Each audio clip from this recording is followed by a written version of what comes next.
안녕하십니까, 김일영입니다. 오늘은 저희 유년 시절에 대해서 이야기하려고 합니다. 뭐 다들 유년 시절은 있겠지만요, 저희 고향 동네에는 이런 말이 있습니다. 순말이 새끼를 낳은 동네다. 뭐라고요? 순말이 새끼를 낳아요? 네, 진짜로 순말에 새끼를 낳았다는 말은 아니고요. 너무나 특이한 일을 많이 배출해내는 동네라고 하여서 붙여진 이름입니다. 그런 동네가 고향이다 보니 정말 말도 많고 탈도 많은 일들이 너무 많았습니다. 북한에는 심심치 않게 들려오는 간첩 타령인데요. 한국과 조금만 연관이 있어도 간첩이 되는 거였어요. 그런데 그런 간첩을 우리 동네에서 무려 3명이나 적발하였고, 사회주의 지주라고 하는 첫 타이틀을 가진 이도 우리 동네 사람이었습니다. 뭐 개나 소나 간첩이라고 하지만 제가 들은 중에 한 분은 진짜 간첩이라고 할 만하더라고요. 되게 조용히 살던 분이셨는데 한 번은 동네 잔치집에 갔다가 술이 좀 돼가지고 나오다가 소를 잡는 사람들을 보게 되었어요. 숱한 사람들이 모여들어 소를 잡는다고 난리를 치는 것을 보고 그분이 가짜는 듯이 다가가서 다들 물러서라고 하더니 주먹 한 방으로 소의 숨통을 끊었다고 하였어요. 대단하시죠? 당연히 잡혀가셨죠. 그렇지만 간첩님으로 전설이 되어버린 분이었습니다. 저도 인정. 저는 3남매 중에 막내로 태어났습니다. 참고로 저희 아버지는 엄마보다 20년 연상이셨어요. 그것 때문에 학교에 다닐 때 서류 작성하다가는 틀리게 개입된 건 줄 알고 다시 물어보는 경우가 많았는데 그때 엄청 창피하고 부끄러웠던 그런 기억이 있습니다. 요즘 뭐 대한민국 같으면 별일 아니겠지만 그때 북한에서는 정말 놀랄만한 일이었거든요.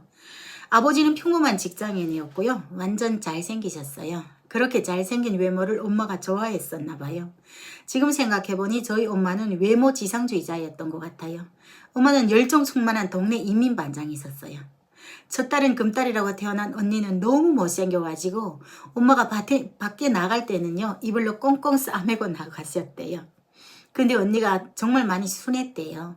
재밌는 일화가 있는데 엄마랑 외할머니가 외삼촌이 군간으로 있는 바닷가 쪽에 여행을 갔는데 몇 시간이 지나도록 언니가 울지 않아가지고요. 외할머니가 애가 죽은 거 아니냐고 포대기를 들춰보셨다네요. 언니가 못생기고 또 아들이 아닌 이유 때문에 큰 사랑을 받지 못하고 있을 때 오빠가 태어났어요. 헐, 오빠가 그렇게 울었대요. 너무 울어서 아버지가 마당에 장작불을 피워놓고 거기다가 집어넣는다고 난리를 피우셨대요. 그런 중에 막내인 제가 태어났죠. 거기에 예뻤대요. 뭐 어릴 적 사진 보면 저도 이렇게 이쁜 애가 저였다는 게 믿기지 않을 정도? 얼굴이 특이하게 덩글덩글해서 덩구막내라고 불렀어요.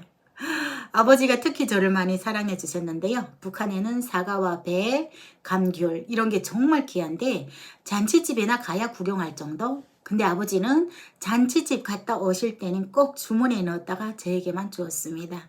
당신은 배급제도였던지라 배급 탄 날만은 짠순이 우리 엄마도 통 크게 밥도 푸짐하게 해주셨어요.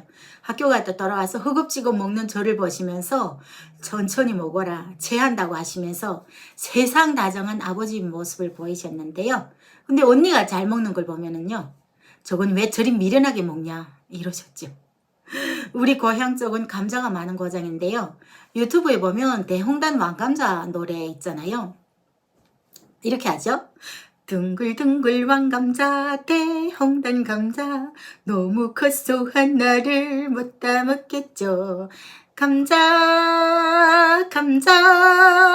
왕감자 정말 정말 좋아요.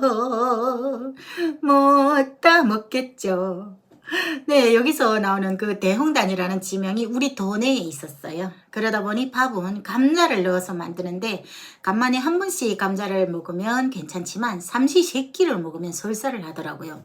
가족 중에 유독 제가 그랬었는데요. 아버지 밥은 감자를 적지 않은 쌀밥을 드립니다. 내가 밥을 잘 못 먹으면 항상 아버지는 조금씩 남겼다가 제게 주셨고, 네, 그렇게 사랑해 주셨어요. 내가 5살 된 어느 날 아버지 엄마가 나를 잃어버렸어요. 헐, 어떻게 된 거냐면요. 구체적으로는 아니지만 거의 기억합니다. 예, 저희 아버지는 그때 되게 엄하신 분이셨어요. 나를 아무리 사랑해 주셨어도 한 번을 안아주셨던 기억이 없어요. 그런 분이라서 엄마가 보이지 않으면 저는 많이 불안해하고 울었어요. 그날 아버지가 우리 동네가 아니고 다른 도시의 큰 병원에 입원하셨는데요. 엄마가 간병을 하러 가면서 나도 데리고 갔는데 낮잠을 자고 일어나니까 엄마가 보이지 않는 거예요. 주위 분들에게 물어보니 냉면 사러 나가셨대요. 엄마 찾으러 간다고 나갔는데 워낙 큰 도시다 보니 차도 다니고 사람도 많고 하니 너무 멀리 가버린 거예요. 가다 가다 어느 다리가 있는 곳이 아줌마들이 어떤 작업을 하는 거예요. 저는 구경한다고 거기 멈췄어요. 아줌마 한 분이 내가 어디 안 가고 그러고 있으니까 나한테로 와서 말을 시키더라고요. 점심시간인데 너 밥 먹었냐? 이러면서요. 그래서 내가 안 먹었다고 하니까 나를 데리고 자기 집으로 갔는데 그 집에 내 또래 되는 남자애가 있었던 기억이 있습니다.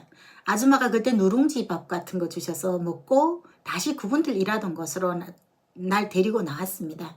그런데 한편 우리 부모님들은 나를 잃어버려서 난리가 났어요. 안전부에 신고하고 아버지 직장분들 총 출동해가지고 난리가 난 거예요. 그것도 모르고 나는 자동차길에서 이쪽 저쪽 뛰어다니면서 혼자서 놀고 있었어요. 근데 갑자기 엄마가 날 부르는 소리가 들려요. 소리가 난 것을 보니 엄마가 두 팔을 벌리고 나를 부르는 거예요.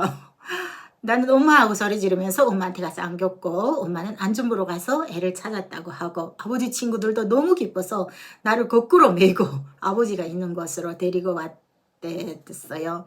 근데 아버지가 우셔가지고 눈이 빨갛게 부은 거예요.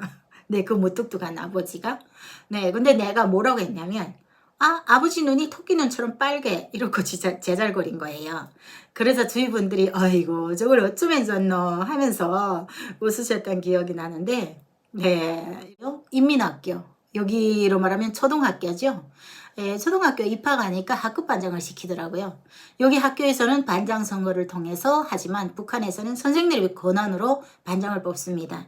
반장이 되는 건 특별한 이유 같은 건 없어요. 저희 언니와 오빠가 반장이었는데 선생님들 속에서 잘한다는 칭찬을 받고 있던 터라 뭐 그 동생인 제가 또 반장이 된 것이었고 뭐 반장이 되면 어떤 혜택 같은 게 있나 이렇게 생각하실 건데요. 많았습니다.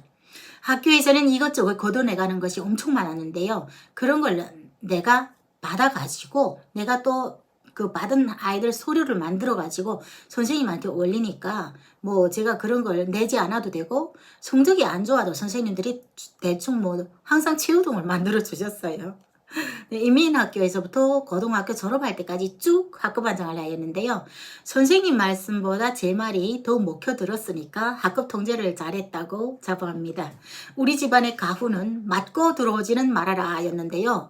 우리 언니가 심심치 않게 맞고 들어왔어요. 그러면 엄마가 또 더달라 가서는 편들어주고 했는데 네, 저는 안 그랬어요. 맞지는 않았지만 기분 안 좋은 일 있어도 밖에서 울다가 집에 들어갈 때는 눈물 싹 닫고 들어가 엄마가 알아채지 못하게 네 그렇게 했댔어요. 대한민국은 참으로 훌륭한 곳이지만 선생님들의 교권이 없는 것이 안 좋더라고요.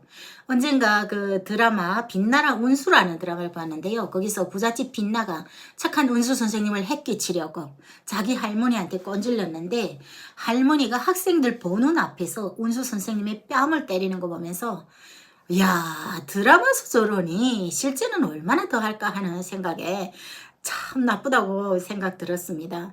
북한 선생님들은 열악한 환경 속에서 생활하지만 교권은 여기보다 훨씬 높습니다.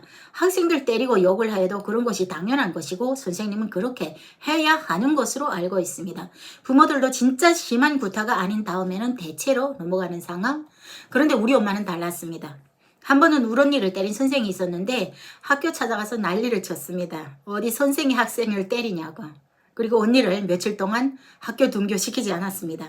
선생이 몇 번이고 사죄하고 찾아와서야 언니를 학교에 보냈습니다. 언니와는 달리 오빠와 저는 또 애들을 너무 패서 난리였습니다. 두들겨 팬 얘기 너무 리얼하게 하면 큰일 나죠. 네, 그래서 제 얘기는 살짝이 빼고 할까 합니다.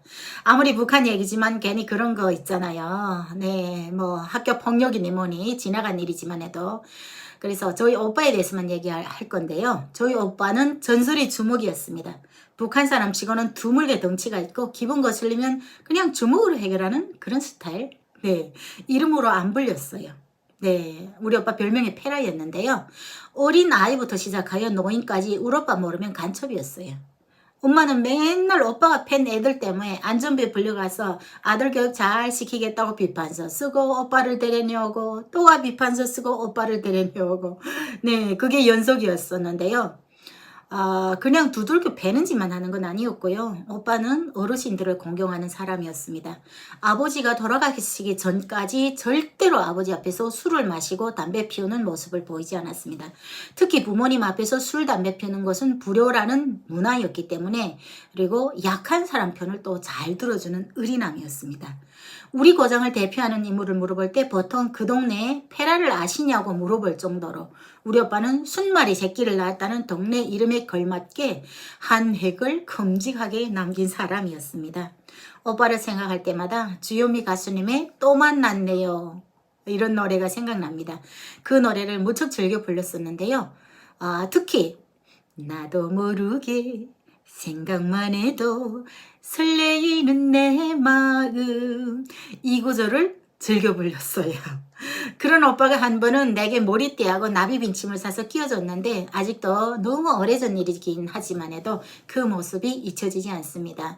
저는 학급 반장으로 학교 생활을 하였는데 공부를 건성으로 하였습니다. 왜냐하면 우리 언니가 공부를 잘해서 평양에 있는 사범대학에 가려고 하였었는데 못 가더라고요. 출신 성분이 나쁘다고. 여기서 출시 성분이라 하면 돼지고기나 소고기 등급을 내듯이 주민들을 세 부류로 등급을 나누어 사회생활의 모든 영역에서 제한을 두고 있습니다. 핵심 계층, 일반 계층, 적대 계층으로 나누어 그렇게 사람들을 사회생활의 모든 영역에서 이렇게 차별화를 두고 있는데, 저희는 일반 계층이다 보니까 중앙대학, 특히 사범대학 쪽으로 가는 것은 쉬운 일이 아니었습니다. 사범대학 졸업생은 일반적으로 중고등학교 선생님을 하는 경우가 대다수이지만 중앙대인 평양 쪽 사범대를 졸업하면 대학의 교사가 되는지라 경쟁률이 엄청 높았습니다. 언니를 보면서 나도 공부해봤자 라는 생각을 하게 되고 군대 가려고 생각하였습니다. 당시에는 여군을 많이 뽑지 않을 때였지만 운빨 죽이는 제가 군대 생활을 하게 된 사연 다음 영상으로 올리도록 하겠습니다. 자, 여기까지 구독해 주신 분들 진심 감사드립니다. 복 받으실 거예요.